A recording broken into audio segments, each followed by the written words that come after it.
A voz dele já tem microfone, né? A minha, né?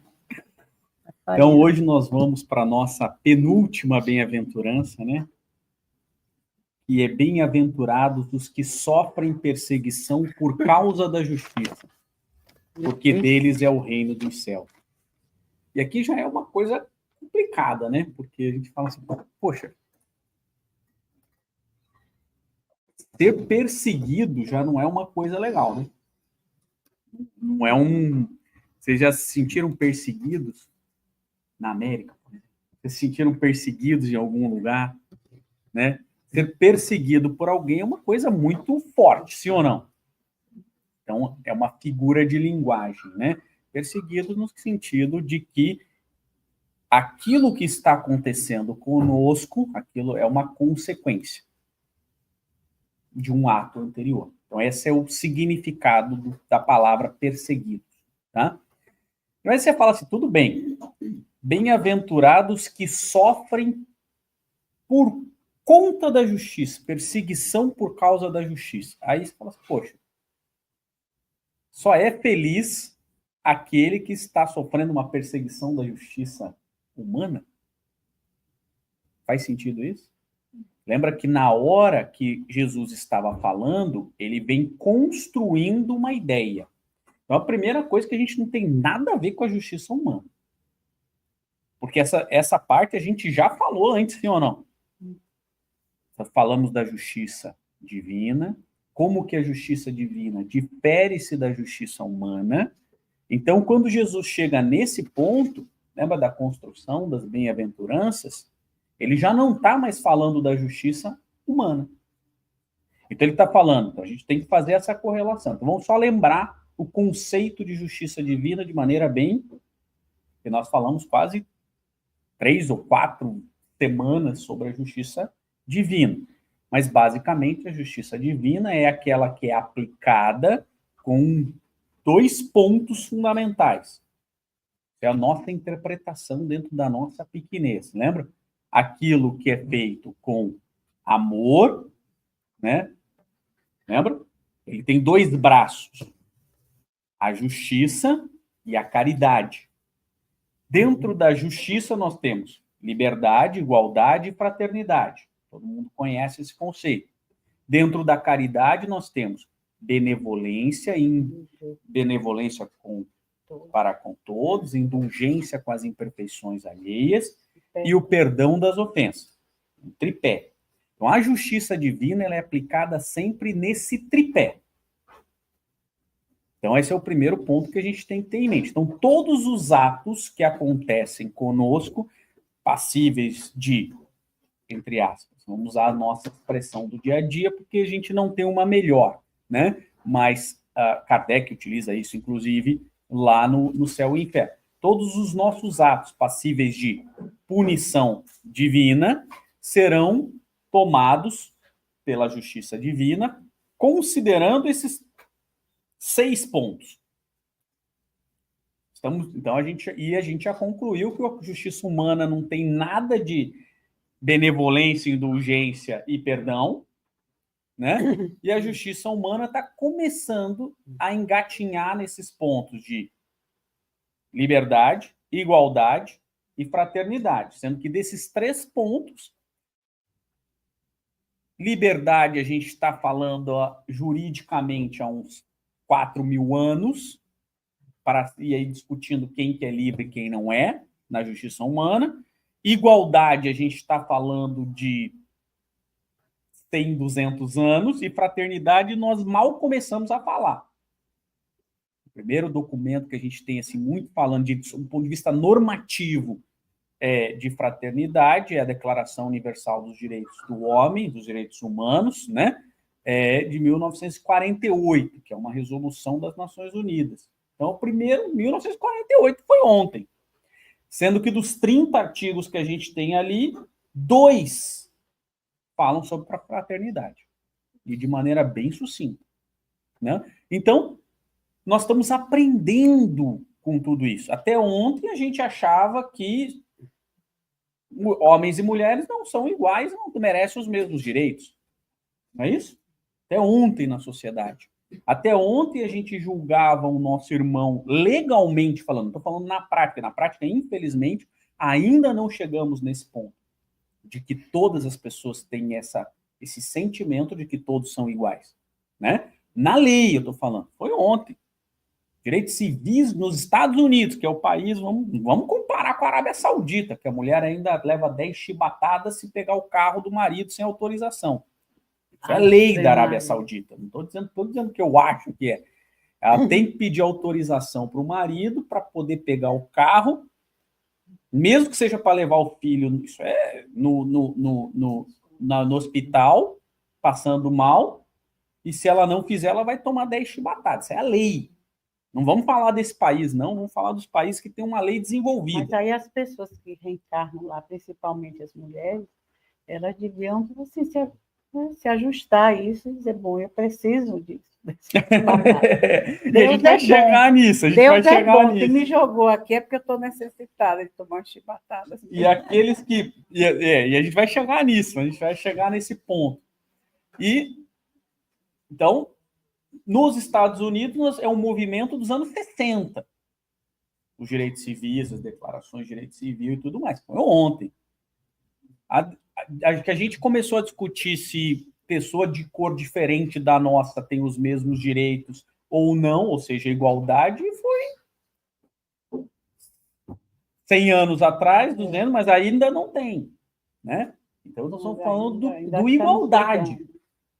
Do liberdade, a gente ainda está um pouco mais antigo, essas questões de liberdade, porque elas são umas discussões mais antigas dentro do direito. Pelo menos para aqueles que eram iguais na sociedade, essa discussão já tem 4.000 anos.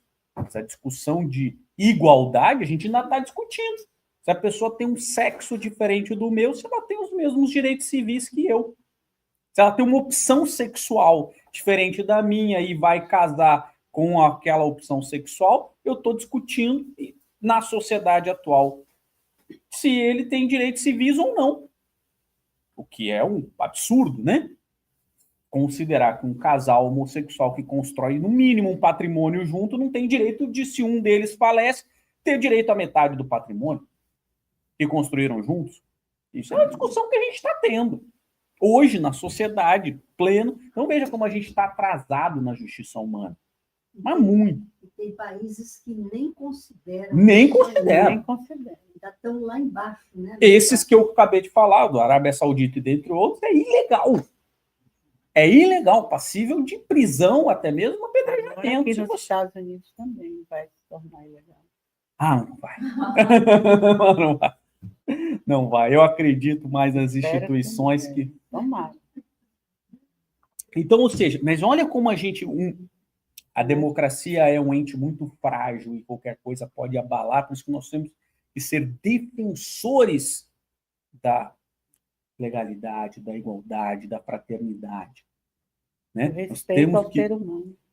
Ser defensores enquanto sociedade, porque a gente ainda está aprendendo essas coisas dentro da sociedade. Estamos ainda engatinhando.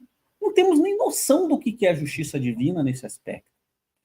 Sendo que a justiça divina ainda vai aplicar a sua punição, né, com benevolência, com indulgência, com perdão.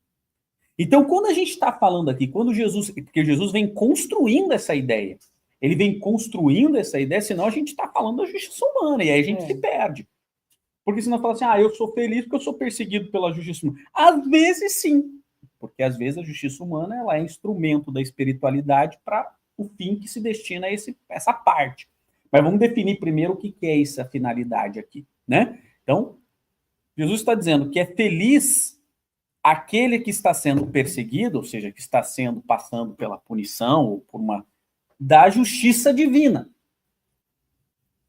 Então, aquele que está sofrendo as consequências da justiça divina, tá? Então, está sendo perseguido por causa da justiça divina, esse vai para o reino dos céus. O que é o reino dos céus? É a figura de linguagem da época de Jesus para representar o progresso evolutivo do planeta.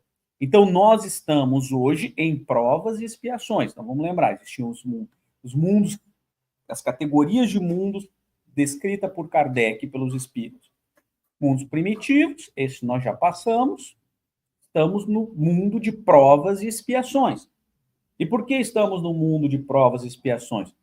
Porque, como nós nascemos no princípio inteligente, simples e ignorantes, fomos criados dessa maneira, podemos, no transcorrer do caminho, adquirindo instintos, adquirindo... aí depois o espírito vai tomando a sua personalidade e vai adquirindo consciência. Nesse meio da consciência, quando ele usa do instinto de maneira exacerbada, ele pratica o mal. Por exemplo, nós todos nascemos e desde o princípio inteligente a gente foi sendo criado, está lá em Evolução em Dois Mundos, né? Com um princípio instintivo de preservação. A célula, o vírus, ao ser exposto a qualquer coisa que vai acontecer, que vai eliminá-lo, ele se protege de alguma maneira.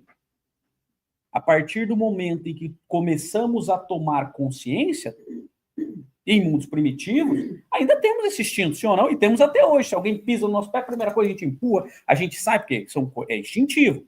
Agora, a partir do momento que a gente extrapola a ideia de conservação, viramos egoístas.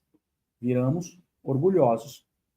Extrapolamos, agressivos, cometemos maldade. Assim, ó, não. Pensando que Augusta pode me sacanear nessa encarnação, eu já vou lá e mato a família dela inteira. Preventivamente. Não é assim que o ser humano faz? Preventivamente, ele comete uma maldade com o seu inimigo, dizendo sobre o princípio da preservação. Em nome da justiça. Em nome de uma justiça humana. Não foi assim que Herodes fez quando Jesus estava na frente? Para matar todo mundo? E não foi assim que Elias fez isso? Fez. Quando Elias... Então, a gente pode falar de Herodes, que era um espírito ruinzinho, né? Mas vamos falar de Elias, que era um representante de Cristo no progresso, no processo evolutivo. O que Elias fez? Depois que provou que todos os outros estavam errados, mandou decapitá-los. Esse era o representante de Deus na Terra. Esse é o profeta Elias, que depois vem como João Batista e tem a sua cabeça arrancada. Essa é a justiça divina. Agora, temos que tomar cuidado. Porque senão a gente cai numa falsa ideia de que se você decapitou alguém, você tem que ser decapitado. Então a gente não pode cair, e o Kardec vem nos trazer exatamente isso. Isto pode acontecer, mas não é pelo fato de termos decapitado alguém que vai ser decapitado na próxima encarnação. Porque senão isso não é justiça divina, isso é lei de talião divina. Né? Lei de talião é aquela lei de olho por olho e dente por dente, quando a sociedade começa a delimitar direitos, isso é um processo, é uma evolução do direito. Então, olho por olho e dente por dente é uma evolução do direito para a época. Porque antes era, a Augusta vinha e me prejudicava. Eu ia lá, matava o filho dela. Aí ela vinha e matava a minha família inteira. Aí eu pegava o meu exército e destruía a tribo dela toda. E o que fez Talião? Isso foi esculpido no Código de Hammurabi, né, que é a primeira legislação escrita que a gente tem conhecimento, lá na Babilônia.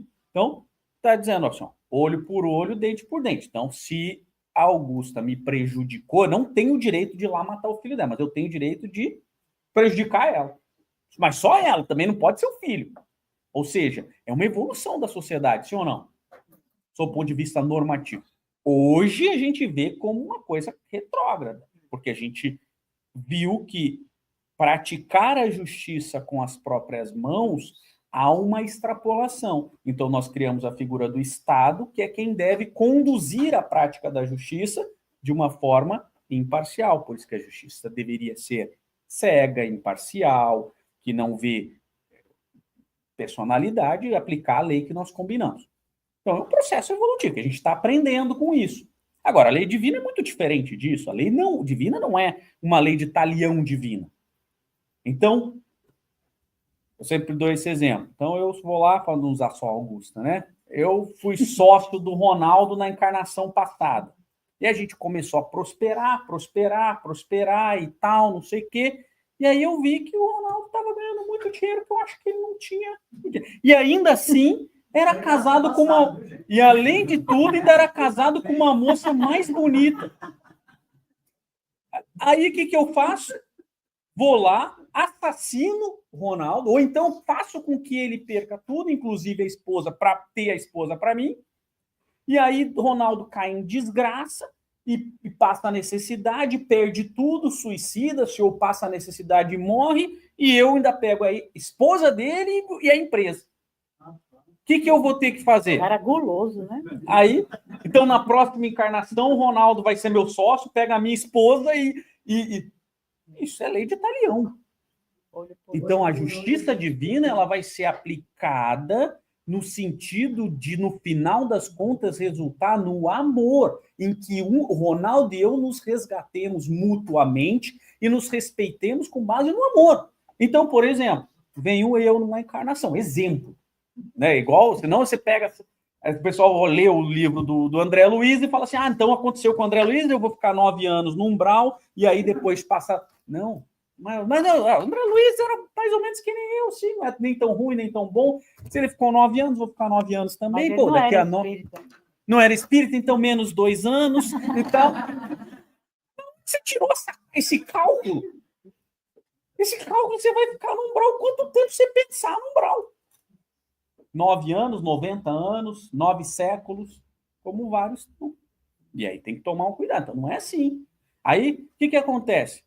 A gente vai lá, se reencontra, o Ronaldo meio chateado comigo, fazendo um planejamento reencarnatório e tal. Não, Ronaldo, tudo bem, vamos lá. Aí eu reencarno, começa a prosperar, minha empresa, tal, não sei o que lá. Mas aí o que acontece? Eu causei um prejuízo para ele. Eu sei como dói isso?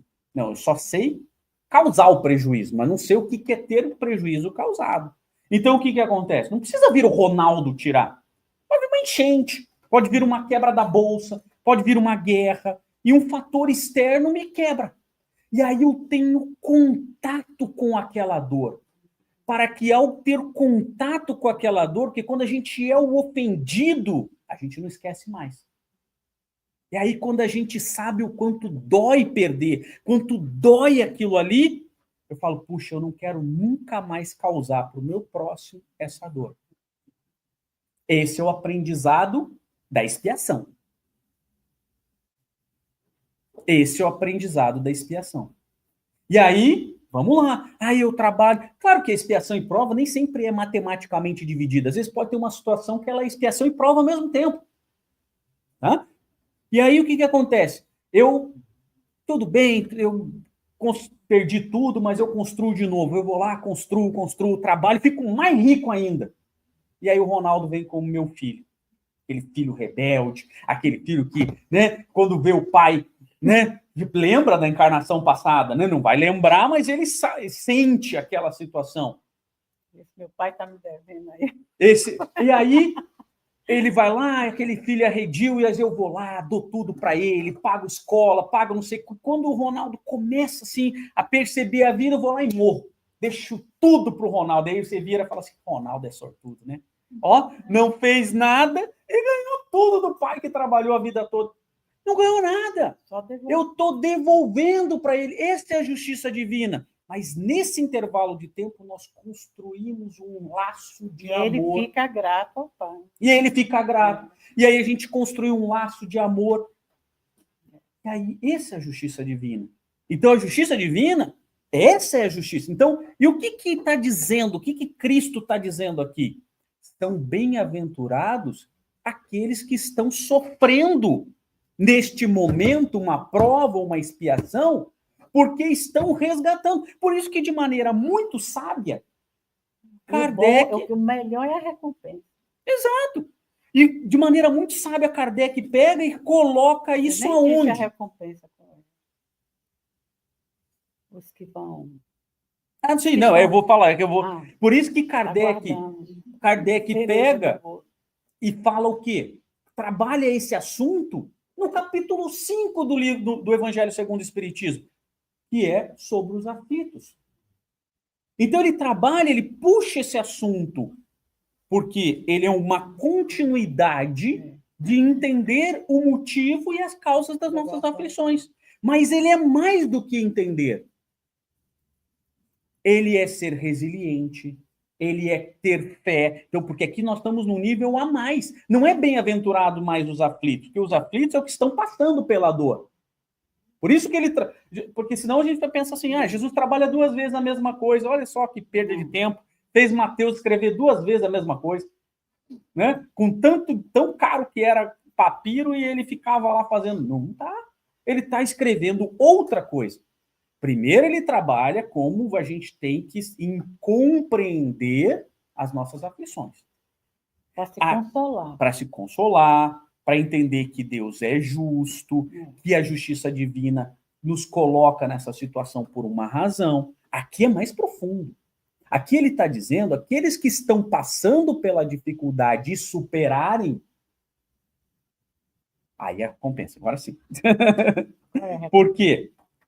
Porque deles é o reino dos céus. Porque aqueles que expiarem as suas dores, que conseguirem resgatar, esses estarão no próximo estágio do mundo de progresso. Porque até então, os encontros, né, na aflição, quando você tem um embate, você quer se vingar do outro. Ou então você engole seco e diz assim, eu entendo isso, mas está com o coração duro de raiva do causador, né? Então, ali você é consolado, mas é um consolo meia boca, né?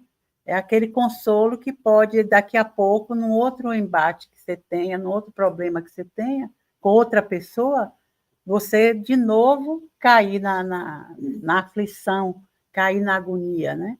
E Jesus diz que isso é fruto do nosso egoísmo, do nosso orgulho, da nossa vaidade, que a gente acha que é injusto o que o outro está fazendo, e aí, ao invés de achar injusto, dizer, puxa, fulano é injusto, então eu não vou deixar que essa dor entre no meu coração por causa da injustiça alheia, mas por causa da vaidade, aí a gente fica com raiva, né? Maldiz a outra pessoa e quer se vingar, e essas coisas assim, e se atormenta intimamente. Então, o ser consolado é bom, a gente vai aquele, né? É meio que criança, você vai botando paninho quente. Mas quando vem esses perseguidos por causa da justiça, nesse ponto, depois que você compreende a aflição, é aí que faz a diferença, por exemplo, nessa época que nós estamos de mundo de regeneração, né? De mudar de setor vibratório, né? É quando você deixa a vaidade, o egoísmo de lado e passa a compreender que a fraqueza é do outro, não é sua. Porque se você não tem culpa, por que você vai sofrer? Mas estão falando de mim, porque disseram isso, porque me fizeram aquilo, porque me roubaram, porque... Entendeu? Mas se aquilo você está olhando para o outro, o adversário, e o adversário está contra, porque às vezes é contra tudo, é porque está com algum problema, né? É nessa hora que a gente tem que mudar a energia e ter compaixão, né? E ter entendimento da dor do outro, do processo do outro dentro daquela situação de fazer maldades, de fazer fofocas, de fazer qualquer coisa que seja danosa para você. Então, se você, de repente, começa a ter raiva e agonia, e fulano fez isso contra mim, meu filho, minha mãe, meu amigo, meu marido, você se atormenta e não adianta nada. Vai vir um consolozinho, vem todo dia para o centro, tomar passe, lê o evangelho, faz o evangelho no lar, faz aquela limpeza periódica, mas às vezes a gente vê que passa-se uma encarnação em sofrimento, ou você chega num ponto da sua vida quando você devia estar aproveitando a sua vida e você está sofrendo por um detalhe que está no coração do outro. Aquilo não lhe pertence. Eu acho que é só uma prova. E como a gente sabe que a gente vem sempre resgatar, passar experiências que nos fortaleçam, tem que olhar e ver esse problema que eu estou vivendo com fulano, com cicrano, isso aí eu tenho que pegar feito sabe, uma oportunidade maravilhosa de tirar do meu coração qualquer movimento de dor, de rancor, de ódio, de agonia, porque não vai adiantar. Aquilo não lhe pertence, aquilo pertence ao outro, é uma agonia do outro. Né? E você tem um vínculo com aquilo, mas é um vínculo que um dos dois tem que parar de vibrar igualmente, né? De se atritar, para um levar para o outro o fechamento daquele nó. Se o outro não fechar, o problema é dele, não é assim o perdão? Se você se perdoa e perdoa o outro, o azar agora é do outro. Ah, mas fulano fala, fulano... Aí é ele com ele mesmo e com a lei. Não é mais o seu problema, né? Então, a gente tem que parar de agir contra si próprio, né? Que às vezes a gente acha, não, eu tenho que ir lá dizer, eu tenho que fazer, eu tenho que... Né? E às vezes, são movimentos na vida que, às vezes, você cria muitas inimizades, você vê famílias destroçadas completamente por causa de divisão de herança, porque não, isso me pertence, isso é meu, sabe? Sem nenhuma necessidade de passar por isso, porque a vida é tão curta, quando a gente vê, já não sabe nem, né? Já saiu dela. E eu acho que o espiritismo ele tem uma importância tão grande que ele vem nos lembrar que o cristianismo é uma forma de pensar religiosa para pessoas maduras. Cristo veio nos chamar à maturidade. Sabe por quê? Eu vejo as pessoas no dia a dia falando assim, se eu votar no fulano então vai assumir a presidência e vai transformar de mundo de regeneração de mundo de provas e expiações para regeneração num passe de mágica ou num decreto.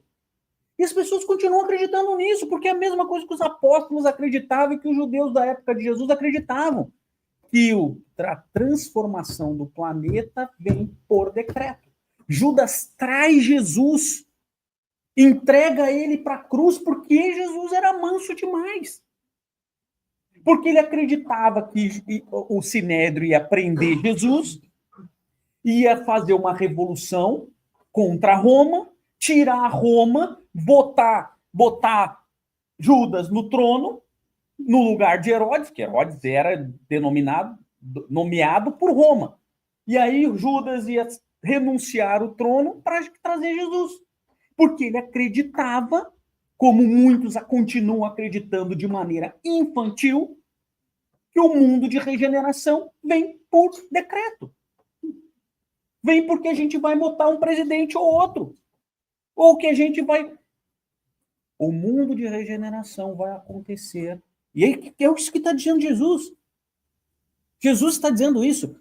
Ele não diz assim, ó, bem-aventurados que votam certo em tal presidente, porque deles é o reino dos céus. Não, ele fala assim, ó, bem-aventurados são os que compreendem que o seu sofrimento é um resgate de um débito do passado, e quando fizerem a sua transformação moral ao resgatarem, esses vão herdar o reino dos céus, ou o mundo, né, de regeneração. Os mansos, os pacíficos, ele está dando todas as sequências, e todos eles são mudanças interiores.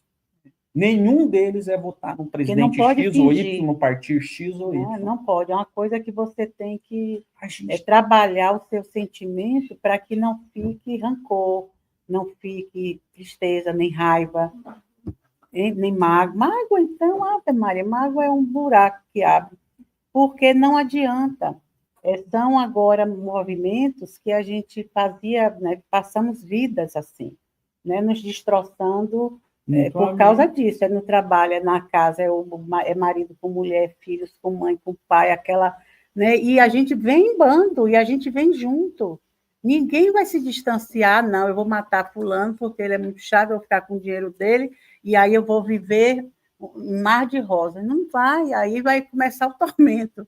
Então, tudo de ruim que a gente faz com o outro, qualquer coisa, e aquilo não fica resolvido nos dois corações, né? Mas se ficar em um, aquele um que se resolveu já está bem e vai começar a trabalhar para o outro. Esse é o movimento do perdão.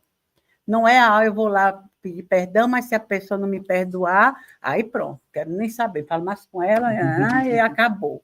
Né? Porque antigamente era assim, a gente queria que tem que ser o perdão mútuo, é o ideal. Mas, às vezes, não está preparado. O rancor ainda está, não, ainda estou magoado, não quero nem olhar para a cara de fulano, não quero ver cicrano. Então, pronto, fica escondido. Agora, libere-se, né? Agora, aquele que se liberou, que diz, então, tudo bem, eu não vou mais aparecer para você, só no Facebook. Me tira do Facebook. Mas eu vou vibrar sempre por você, eu vou sempre pensar bem para você. Porque é isso que vai nos reunir, como ele disse, em outro movimento, e aí termina aquele que não cedeu, entendeu? Caindo aí vem como filho, aí vem como pai, como mãe, aí vai se ajeitando, né? A gente não tem mais... eu acho assim que ainda tem muita gente que faz maldades muito, né, drásticas assim. Sim. Mas tem muita gente que já não é assim. É mais aquelas coisinhas mesmo, dinheiro, coisa. Mas não, antes matava logo. O outro matava o outro, e aí ia matando. E o filho que ficava matava o filho do... Então, era muita gente contra, né? Até ajeitar esses grupos todos, é como a gente está hoje. Às vezes a gente tem um problema que está localizado. E acabou. E esse problema vai acabar em mim. Se vai acabar no outro, o problema é dele. O que ele vai fazer com a dor dele, só ele sabe. O que eu posso fazer por ele é vibrar, é orar, é pedir a Deus que faça com que aquele coração se amacie. Só, né? Porque a gente não pode fazer nada. Principalmente quando isso está dentro da família. Porque, se é o pai com os filhos, a mãe com a... Não tem jeito. Um vai sair de cena primeiro e vai sair livre. E o outro vai ficar ainda atormentado. Mas aquele que saiu livre, em espírito, começa a trabalhar já. Não precisa esperar reencarnar. Né? Então, isso que os espíritos fazem, né?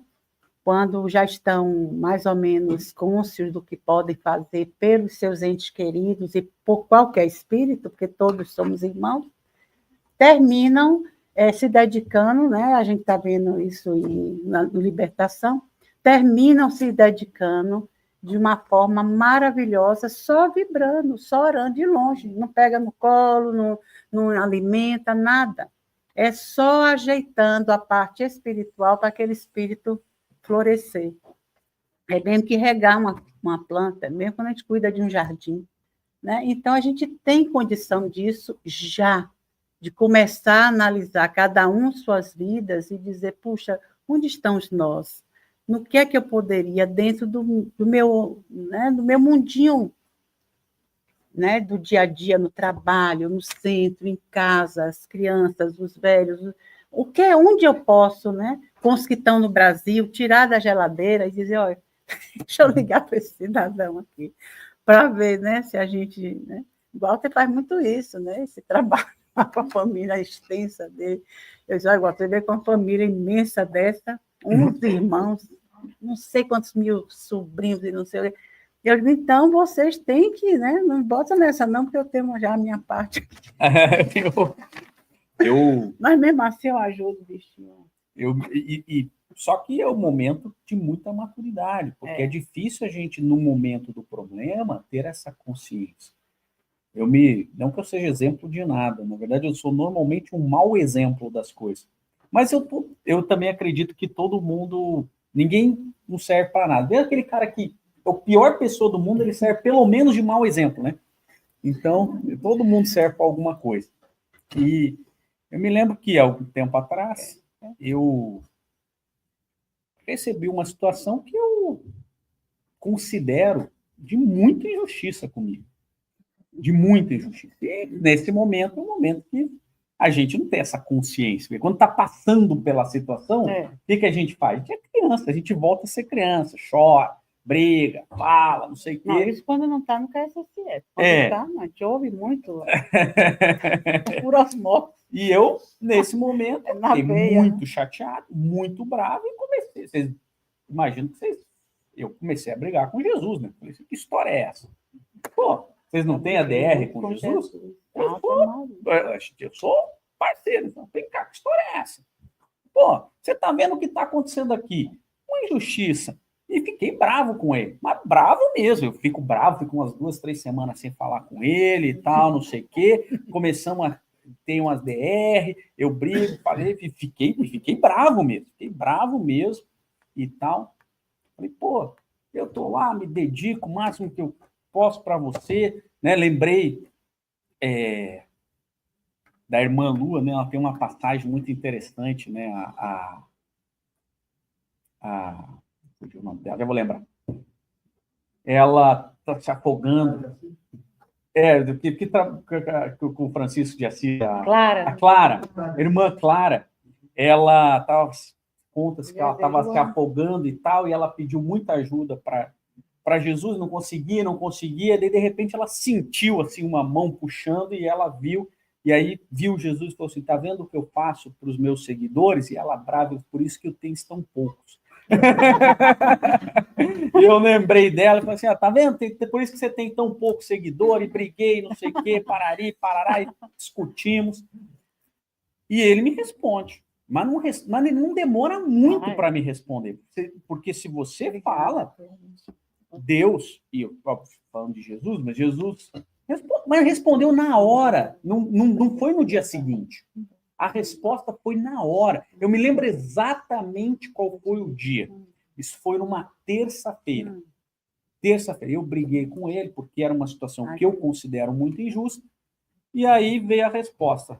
Carol. Demorou 2 horas, a Marisa me liga. Oi, Ayrton, tudo bem? Tudo bem. Escuta, deu um problema, o nosso palestrante de domingo e tal, não sei o quê, não vai poder fazer a palestra. Você pode fazer? Falei, posso. Mas amanhã tá tudo certo, porque amanhã é quarta, né? Não quer dizer que você vai fazer palestra no domingo, não tem que fazer quarta. Tudo bem. Só que ele também ia dar aula. Você pode dar aula também? Posso. Aí já estava marcada outra aula e a gente já acertou todo. Desligou, passou umas... Não deu mais 2 horas, a Líbia me manda uma mensagem lá do Francisco de Assis. Aí, será que você pode... Do Chico, do Chico, Francisco assim, não, do Chico Xavier. Você pode fazer a palestra na segunda, porque deu um problema, não sei o quê, na próxima segunda e tal, parari, parará, papapá, papapá, papapá, papapá. Falei, posso. E tem também, mas não sei o que lá, tá bom. Aí me liga a Terezinha do Cônsul, no dia seguinte. Aí, a gente tem uma palestra e mais não sei o que lá. Daí eu falei, eu já entendi. E lá é uma viagem. Eu já entendi. Veja como o Cristo... Síntese da história. Eu dei, acho, umas 9 ou 12, não foi isso, Carol? 9 ou 12 palestras naquele mês. Tudo naquelas... E foi Cristo me respondendo rápido. Ele respondeu rápido para mim. Ele falou assim, ó, você está passando por uma situação que você considera injusta, mas toda situação na sua vida tem uma justiça, mesmo que não seja nessa encarnação. Então, trabalhe para que na próxima você não passe por isso. Essa é a chave. Não é bônus. Não achar que está sendo injustiçado. Não é bônus. Não está. É e aí só eu falei, a motivação para poder... Nada que vem para a gente de danoso, porque senão seria castigo. Né? A gente está passando uma doença, está passando... é tudo castigo. O que é que eu fiz? Fiz, sim. E não quer dizer que não doa. Continua doendo, porque eu continuo achando injusto. Mas hoje eu tenho a compreensão de que não é. Fiquei umas 2 semanas sem falar com ele, aí depois eu falei, não, você tem razão. Tem razão, né? No fundo, sempre ele tem razão. Mas o fato é que a gente ainda é infantil, a gente ainda é aquela criança birrenta que acha que tudo que acontece na nossa vida... Agora, eu acho que os homens são espíritos mais elevados. Porque aqui no centro, se você for ligar para as mulheres para falar isso, olha, você faz palestra. Entendeu? Os meninos, não. Os meninos, minha filha, são assim maravilhosos. Não, mas são espíritos elevados mesmo, né? Não, devedores. É mais assim, olha, eu discordo um pouco, Marisa, porque assim, historicamente, se a gente pegar a jurisprudência, pega a jurisprudência. Jurisprudência é o que é proferido pela justiça e tal, né? Todos os livros do André Luiz, você vê, o pai do André Luiz, homem, é óbvio, pai, né? É homem, rico, fazendeiro, 2 amantes, não sei o que lá, onde que ele foi? Tantos anos no umbral. A mãe do André Luiz, dona de casa, não tinha profissão, lá, foi para um lugar mais alto que todos, assim, todas as mulheres foram de... O que acontece? O homem, a gente vê muitas vezes como o homem errando muito, aí a gente tem que vir e tá mais pronto, né? Porque não, mas deve porque mais. tem as mulheres que vão resgatá-lo. A mãe de André Luiz foi lá pegar ele. Isso é outro resgate pelo outro exemplo. A gente está brincando, mas é um outro exemplo do resgate pela justiça divina, pelo amor. O que a mãe do André Luiz falou? Está lá o pai sofrendo com as 2 amantes no umbral, não consegue ser resgatada, e vem a mãe lá de uma esfera que ela tem que se materializar, e não é toda hora, para poder chegar, para aparecer para o André Luiz. Ela fala, eu vou reencarnar. Por quê? Não, a gente vai reencarnar. Eu vou reencarnar, seu pai vai reencarnar, a gente vai casar e as 2 amantes vão ser nossas filhas. Isso é amor! Não é, Isso menina? é amor! Não, beleza? Porque elas... não é? Por isso que ela está Mas é porque, olha, o mundo dos espíritos elevados é muito sem graça. Tudo é bom, tudo dá certo. Aí o pessoal fica procurando a sua agitação na encarnação. Vou lá pegar aquela turma de... Tá? E botar na linha. Agora, é fácil, pensa no resgate. Olha como a justiça divina é fantástica. Porque uma coisa é ela fazendo isso por amor. A outra coisa é ele que vai ter que resgatar com a prova e com a expiação. E ele vai ter 2 filhas que ele amou na encarnação anterior como amante na adolescência, e que ele desvirtuou em sexualidade e tudo mais, vendo elas praticando coisas que ele talvez não aprove, com ciúmes que ele talvez não entenda, para que ele possa perceber o quanto dói desvirtuar.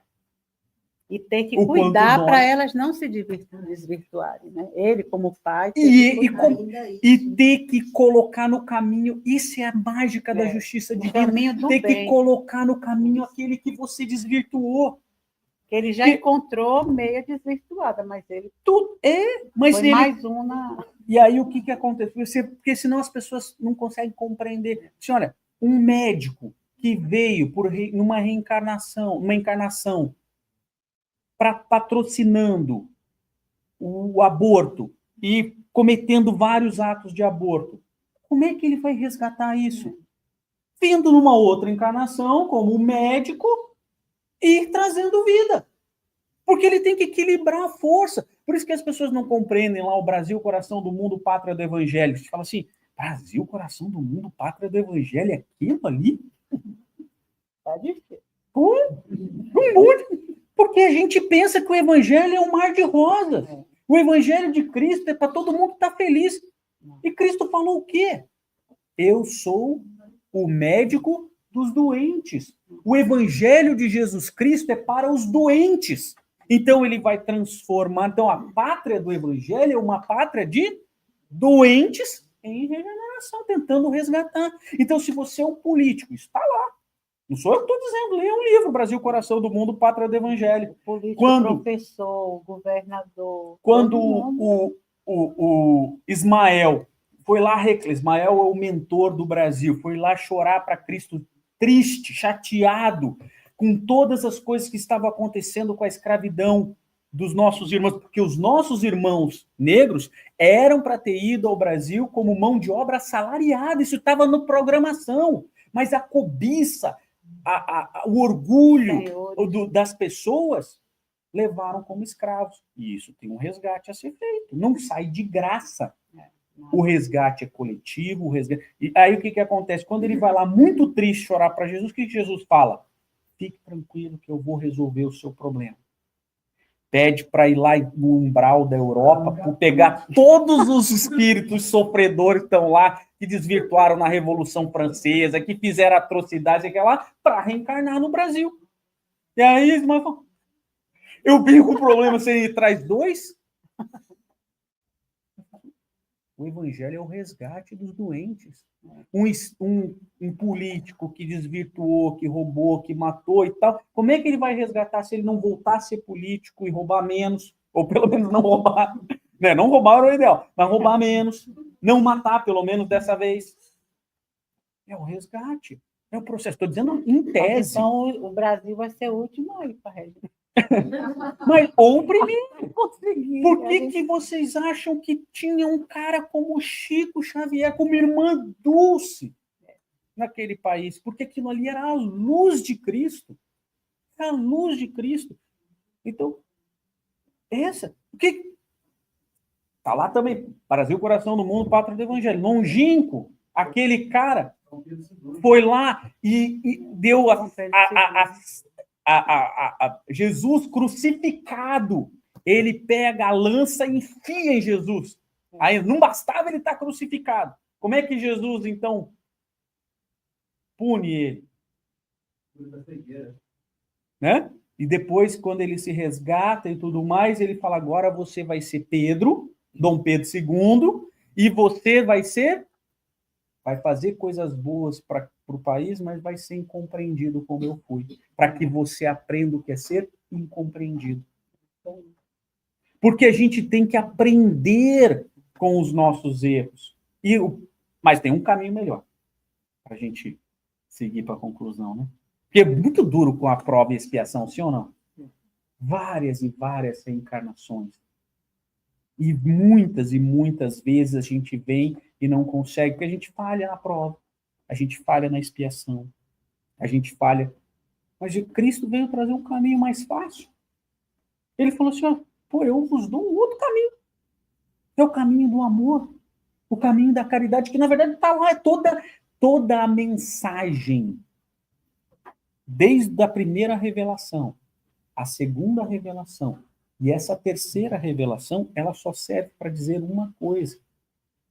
Esse lema não é do Espiritismo. Esse lema é de Cristo. Fora da caridade não há salvação. E Cristo não começou na segunda revelação. Cristo administra este planeta há 4,5 bilhões desde a sua formação.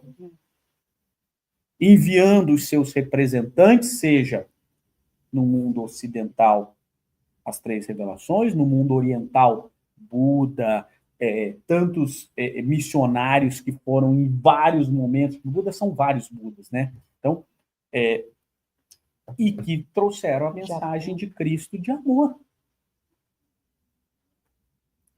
Trouxeram a mensagem de amor. O caminho é a caridade. Esse é o caminho. Por quê? Diz Emmanuel, aquele que estiver trabalhando no bem terá suas faltas suspensas pela eternidade. Ou seja, se nós temos, porque às vezes a gente também tem uma falsa ideia, né? Se eu fiz uma coisa para Augusta, eu tenho que resgatar com a Augusta. Claro que não. Como a Marisa falou, se a Augusta já me perdoou, ela está livre. O meu resgate é com a lei. Não existe. É que a gente vem se degladiando tantas vezes que fica quase difícil não ser com aquela pessoa. Você vai reparar aquilo com qualquer outra pessoa com quem você cruze, entendeu? O legal é isso, você não precisa ficar ligado. As pessoas vão se desligando, e pelo contrário. Aí a Augusta passa a ser uma força positiva na vida daquela pessoa que ainda está se punindo. Essa é a única ligação eterna. Isso fica, o amor. O amor. O amor é a única ligação eterna. Mas as faltas não são ligações eternas. Porque senão Cristo tinha que reencarnar com todo mundo que crucificou ele para resgatar. Imagine que vida doentia de Cristo tem que vir para... Por isso que os espíritos que já estão nesse nível já aceitam receber, né, feito a mãe do André Luiz, né, um problema para ela ser a única, né, ali naquele movimento de não deixar aquele aquele grupo que ela vai pertencer se dispersar. Então, é bem legal E isso. por isso que é tão difícil, às vezes, a gente... E a gente, ao nosso nível, também vamos. À medida que a gente vai entendendo, a gente também vai nesse processo. Então, por isso que a vida não é fácil. E por isso que é Né? tão Você não difícil. vê ninguém com aquela família, um mar de rosas, está tudo sempre, 100%, né? Hein? É a propaganda da margarina, né? Tem seus altos e seus baixos, e é para isso mesmo, para ter alguém do grupo que tenha um olhar mais, né? E por isso que às vezes é tão difícil a gente compreender aquelas mães que tiveram seus filhos que morreram num acidente e tal, e que elas vão lá e perdoam aquele que atropelou, e vai lá e visita aquele espírito, aquela pessoa, né, que está lá no presídio, depois traz para casa e cuida como um filho. Você fala, da onde surgiu essa pessoa? Ela é de Marte? Ela é da onde, né? Muito. Claro que sim, porque estão num outro estágio, porque sabem que o amor é a única forma do resgate. Então, esse laço é inquebrantável. É o laço do amor. Então,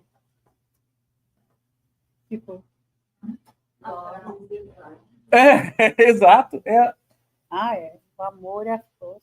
E não só é a força, para que, se vocês procurarem por muitas pessoas, qual que é a religião nos outros planetas?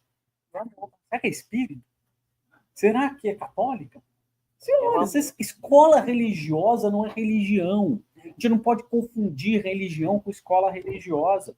Emmanuel traz isso, qual é? Emmanuel traz escrito qual é a religião universal. É do amor supremo e da sabedoria. Essa é a religião universal. Porque só o amor supremo e a sabedoria é que nos une com a inteligência suprema do universo. Causa primária de todas as coisas, e o amor como misericórdia. Só essa. É por isso que ele é a inteligência suprema. Então, a gente precisa tomar contato com as nossas dores, compreender. Às vezes é difícil aceitar, claro, porque eu sempre digo isso. O espiritismo ele não vai tirar a dor de ninguém. O espiritismo é o consolador prometido. Quem tira a dor é anador. Anador que tira a dor. Ele não é o anador prometido, ele é o consolador. E o que é o consolo? É saber o quê? Que se a gente está sofrendo perseguição por causa da justiça, é porque existe uma causa. Essa causa somos nós. Essa causa somos nós nessa vida ou na vida anterior. Por nossa falta de caráter, por nossa falta de diligência, por nossas atitudes inadequadas. Esse é um processo de consciência. É claro que a gente não vai falar para uma mãe, e aí é falta de caridade, que perdeu um filho. Veja, você perdeu o filho. Ela precisa de um abraço. Isso é que é caridade, é dar um abraço. Né? Depois, com o tempo, a gente vai tomar consciência. Porque a única coisa que tira a dor daquela mãe, qual é? O reencontro. É o reencontro. Então, o espiritismo, ele é o consolador prometido. Ele fala, essas dores vão passar. Deus, dentro da sua justiça e misericórdia, nos coloca, como diz Emmanuel, palavra de Emmanuel, diante das provas com a certeza de que vamos vencer. Todas as provas e expiações da nossa vida foram colocadas com a certeza que vamos... E quando a gente está no planejamento espiritual, está lá vários livros. A gente sempre quer mais. Não, eu acho que eu aguento mais. E a espiritualidade fala, vamos fazer dessa vez, né? Vamos parcelar em 10 vezes em vez de 5? Parcela em 10 encarnações. Para que você vai querer pagar em 5 encarnações? E elas, por quê? Porque aquilo é colocado na nossa vida com a certeza de que vamos vencer. Isso é misericórdia. Isso é consolador.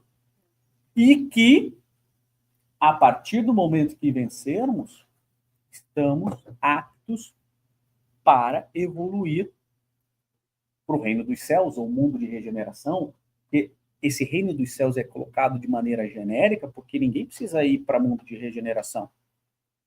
Você pode ir para mundo celeste direto. Você não precisa, né? Tá lá, não tem? Eu já expliquei isso numa palestra semana passada. Tem dois passaportes, dois bilhetes de viagem. Tem dois bilhetes. O bilhete que leva para o mundo de regeneração e tem o bilhete que leva para o mundo feliz. O bilhete que leva para o mundo de regeneração é: ama a Deus sobre todas as coisas e o próximo como a ti mesmo. Esse vai levar a gente para o mundo de regeneração. Agora, Jesus já deu o bilhete que leva para o mundo feliz. Está lá no Evangelho de João. Ele diz: eu vos deixo um novo mandamento. Ama o teu próximo como eu, Jesus, amou. E alguns pegaram esse bilhete, então alguns aqui estão na parede aqui, pegaram esse bilhete já. Mas daí eles chegam lá e falam assim: sabe de uma coisa? Eu vou voltar. Eu vou voltar porque é tão chato estar no mundo feliz sem as pessoas que eu amo. Não é? Volta para regenerar. E você volta para as pessoas que você ama. Não é? Tá ali, ó. Aquele ali, o tal do Francisco de Assis, o Chico Xavier, que não era espírito puro, mas com certeza ele deu um up nessa encarnação, né? E o fato dele não ser um espírito puro, quando eu falo dele, falo de Divaldo, não quer dizer que a gente está perto deles. A gente só está colocando, como Kardec também não era um espírito puro, veio com a sua missão e cumpriu a sua missão. Emmanuel. Né? Emmanuel. Né? E lembrando uma coisa boa de Emmanuel, né, que Jesus falou para ele enquanto ele era Públio Lentos. Disse: olha, cabe a você seguir-me agora ou daqui a 2000 anos. Mas você vai me seguir. Mais melhor. Vou colocar mais melhor, não existe. Mais, melhor. Ele falou diferente. Acho que a mensagem é melhor. Não vou saber repetir ela exatamente. Quando Jesus encontra Públio, Jesus fala assim: tens agora uma oportunidade de ruptura no seu processo evolutivo. Seguir-me agora ou daqui a 2000 anos. E ele prefere os 2000 anos. E ele opta. Você vê como. E naquele tempo não era tão bom como hoje. Hoje, se fizer essa pergunta, a gente. É mundo feliz, será? Muito difícil, dá muito trabalho, seguir Jesus. Na próxima tem mais uma, né? Das bem-aventuranças, tem a próxima, né? É a última, né? E aí a gente vai falar os que seguiram e seguiram de verdade. E aí a gente vai ver o que aconteceram com os apóstolos, com as pessoas.